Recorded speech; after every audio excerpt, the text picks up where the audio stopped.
Hey CrossFit Huntsville, here's your home WOD for Monday, May the 11th.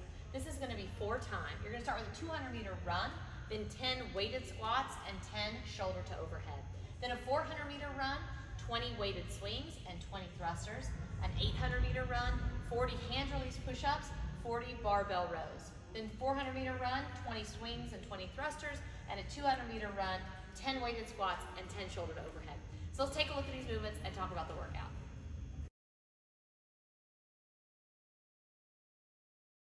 Today's workout can be thought of like 5 rounds, and you can think of these kind of as a pyramid. You're going to start with 200 meters and 10 reps of 2 exercises. Then you go 400 meters and 20 reps, and then 840, and then you'll come back down the other side, and it'll look just like the first part of the workout with 400s and 20 and 200 and 10s. So you're going to start with those runs on each round: 200, 400, 800, and then 4 and 2. If you need to cut back the distance on those runs, of course you can do so. If you don't have the exact measurement out for those meters, you could just do a 1 minute, a 2 minute, and a 4 minute run for each of those, or you could scale that back on distance or do a row or bike equivalent. Any of those options would be a good option today. In the first and the last rounds, your 10 reps are going to start with 10 reps of weighted squats. You're looking for any kind of weighted object that you could hold probably most comfortably in either a goblet style or a front rack position. If you have a barbell, of course you could do a traditional front squat. If you have a kettlebell, you could do a goblet squat. And really, if you have any weighted item, you could just hold it just like I'm holding this kettlebell and just hold it against my chest. Remember, on the squats, we want to make sure we get full range of motion, hip crease below the knee, and then we want to make sure we open those hips and stand tall at the top. The next set of movement is going to be 10 reps of shoulder to overhead.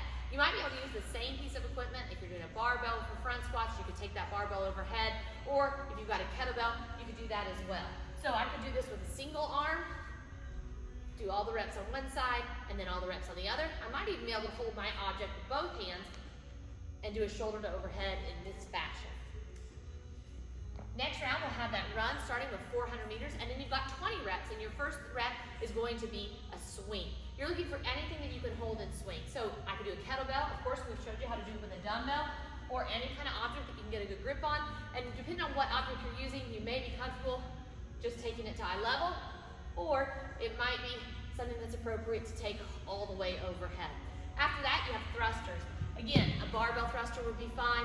You could use a dumbbell or a kettlebell. You could use any weighted object that you could hold in the front rack position. On that thruster, you're going to squat all the way down, and then full extension overhead.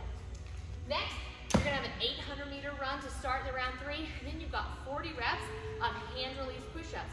These could be from the plank or from your knees. So remember, either way, we want to make sure that we're holding that standard. We start at the top of the plank, we go down, just our chest touches, a quick flash, and then full extension at the top. And then you've got 40 rows. These could be single arm rows with a kettlebell or dumbbell. You'd want to do 40 on one side and then 40 on the other. You could use both arms and do them like with the dumbbell or kettlebell like this, like a bent over row, holding it that way. Or if you've got a barbell that you're using in this workout, you could use your barbell and do a barbell bent over row, pulling it to the chest, and then a full extension at the bottom. Then remember, after you finish those 40 rows, you're going to go right back to that 400 meter with your 20 reps, and then finish with 200 meter and your 10 reps.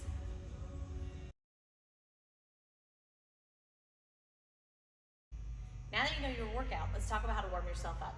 Like always, we're going to suggest you start with 5 to 10 minutes of some general stretching and a light jog, walk, row, or bike. Then you'll go through 1 round of 5 inchworms into push-up, Spider-Man on the left and the right for 3 cycles on each side, 8 alternating Cossack squats, 5 air squats, and 20 jumping jacks. Then take some time and figure out what weight you're going to use for all these movements in the workout, and then activate with 1 round of a short run, 5 swings, 5 thrusters, and 5 barbell rows. Then take a short break, and you're ready to tackle the WOD. After 5 to 10 minutes of some general stretching and a light jog, walk, row, or bike, you'll go through 1 round of the following movements. We'll start with inchworm to push-up. These could be push-ups from your knees or from a plank. Remember, you'll want to take your time and really walk yourself out to that push-up or plank position. You'll do 1 push-up, walk yourself back in, and stand tall on each rep. After that, we'll go into Spider-Man on the left and the right. Remember, 3 cycles, driving that knee out, take your elbow down as far as you can, and then you'll twist and reach up to the sky, just like that.